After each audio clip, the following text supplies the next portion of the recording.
Hello, this is Country Time Crusher doing some DeckTech for Zendikar block with Valakut ramp. Now, this Valakut ramp deck is a bit on the cheap side, and that I didn't feel like spending. I didn't have the money to spend at the moment to jump for some of what I feel make the deck better, but are not crucial.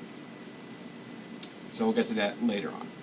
For now, if you don't know what Zendikar, if you don't know what this Valakut ramp deck does, it basically, it used to be, I believe, just trying to get Valakut active, which is this guy, where if you have 5 or more mountains under your control, you would then deal 3 every time a mountain comes into play, landfall ability.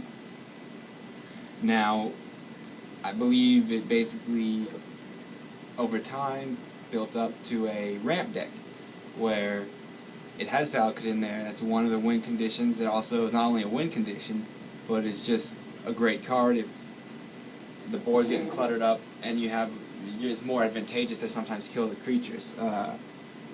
If you don't think you're going to be able to win out by harrowing or basically straight burn. So we have bombs as well, in Rampaging Balis and Avenger Zendikar.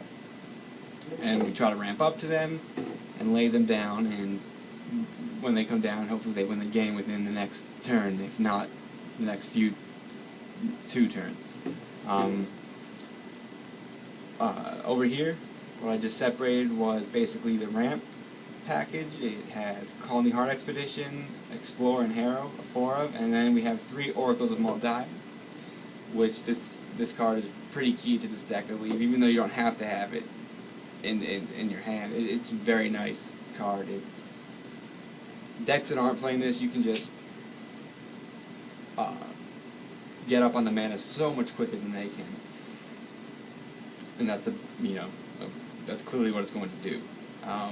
It also really comes helpful since you can play with the top card library revealed with shuffle effects such as Harrow, Evolving Wilds, and Fetch Lands, which we'll get to that later, as well as the expedition map. Any kind of shuffle effect, it gives you more information, even though it gives the other player information, unless they have their own shuffle effects, which I highly doubt, or Jace, which in this case they could. They're almost at the mercy of knowing you have the card, and it's nice because if there's a card on top that's not going to get you anywhere closer, you can use a shuffle effect and play the lottery, hopefully get a card that does. So there's definitely more than just trying to ramp up with her. We have some burn cards. Move this over here. Burst. Here's the other one. 3 Burst Lightnings, 2 Searing Blazes, 3 Punishing Fires, and a 4 of Comet Storm. Now, Burst Lightning is, either acts as a creature spot removal or burn. That's great. Searing Blaze, I only run 2. There's one in the sideboard. I believe the reason most people only run 2, I don't know if most people do, but is that there are some decks where it's just dead. There's some decks, like if you're playing against this ramp deck and they don't have a Maldai out, or a Spark Mage, if they're playing Spark Mage, you don't have any creature target, so you can't cast it, and it just sits in your hand. Against the blue-white control decks, it's pretty much a dead card, unless I can't think of any target off the top of my head that doesn't have Shroud that's a viable target. So that's why there's not a playset of them. But it is a good card. It does win games. Well, it does help you get there. Punishing Fire is pretty good. It's kind of under the power level of some of the cards, but the main draw is if you don't know when a player gains life, you can pay 1 and get it back from your graveyard. And there's a lot of life gaining effects in this block. Is the dual lands that gain 1 life. Many decks, sometimes, like I believe Blue-White Control plays it. I play it. Green, red-blue plays it, and I believe some other decks, someone's throwing in there. So there's also vampires have Vampire Nighthawk that gains them life. Sometimes I believe some of the sacrifice decks play the Consuming Vapors, which also gains life. So it does, you do use that ability, and players do play around it. Some don't, and they regret, and they wish they have. So it does serve a purpose. It's not just, I mean, because obviously if that didn't happen, you just play Stagger Shock, and maybe Stagger Shock does fit in here. I just haven't thought about it yet. I don't know. That's just my opinion at the moment. Now, Comet Storm both functions as spot removal, as the other burn spells, mass removal, because especially against Boros decks and red deck wins, and just decks with even like 3 or less toughness, there are many times where you're just wiping out 3 or more creatures.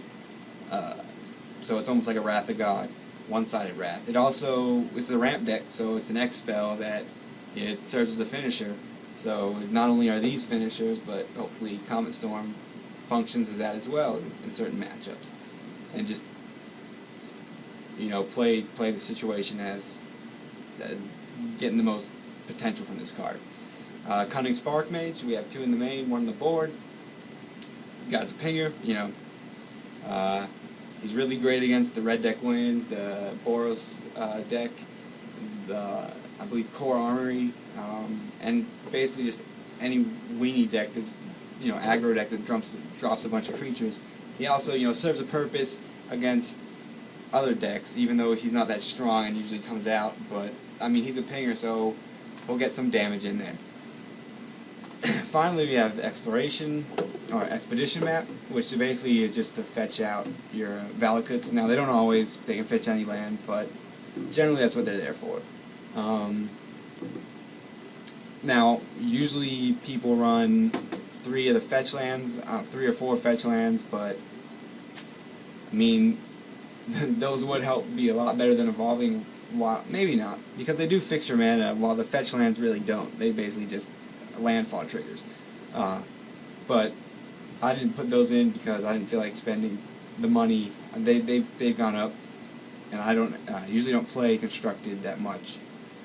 So I didn't grab play sets when they got to the $2-3 range. Now they're up to $5 or so. So I'm just using Evolving Wilds for now, and I'm also just using Kazandu Refuge as a dual land where it would seem much more beneficial to run the man land. Like, almost always. I don't see, the 1 life is sometimes even a detriment, as we said before, with Punishing Fire. So when I can, I'll probably pick those up, but for now, I just have to do with this. So this is the main deck, and the sideboard, I think, is a little janky. I made some decisions that I want to explain. I don't know if they're good or not, but I have this land destruction package. The Ruin Blaster is also aggro, as well as I'll get to Roiling Terrain in a moment. But the Ruin Blaster,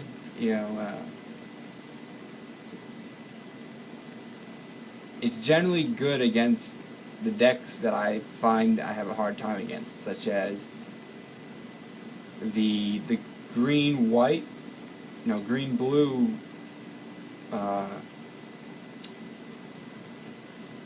there's that Eldrazi ramp deck, and there are many different versions that I've played against, but some of them do play green-blue, and the blue ones they play many different non-basic lands. Well, I probably wouldn't play all 4 of them, but maybe some would come in, and keeping them off their mana is essential. Because if they're playing Summoning Trap, they can get off turn 4 easily, and it's pretty much game from there unless you get lucky. But against the blue-white control decks, they come in because blue-white plays the